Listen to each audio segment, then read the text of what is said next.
গেমটার গ্রাফিক্সটা দেখো, বিকালের আকাশ এবং আকাশে মেঘ জমেছে।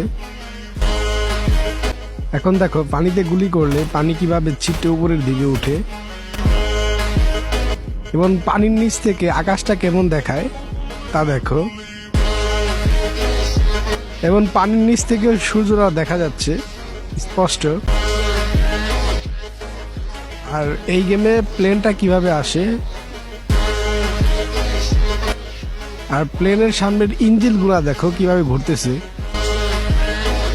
আমি বিকালের দিকে ম্যাচটা প্লে করছি, সেজন্য বিকালের দিকেই গ্রাফিক্সটা এরকম যে বিকালের দিকে আমি ব্যাটল রয়্যাল গেম খেলতেছি। আর তোমরা হয়তো বা ভাবতেছো যে আমি ফ্রি ফায়ারের সাথে তুলনা করতেছি, বাট না, আমি শুধু গ্রাফিক্সটাকে শো আপ করতেছি। তোমরা অনেকে গেম খেলছো, অনেকে খেলো নাই। আর এই গেমের সব থেকে যে জিনিসটা আমার ভালো লাগে, রিয়েল লাইফে যেরকম প্যারাশুট দিয়ে মানুষ উপর থেকে নামলে প্যারাশুটটা মাটিতে পড়ে থাকে, ঠিক সেরকম এই গেমটাতেও ভাই মাটিতে প্যারাশুটটা পড়ে থাকে।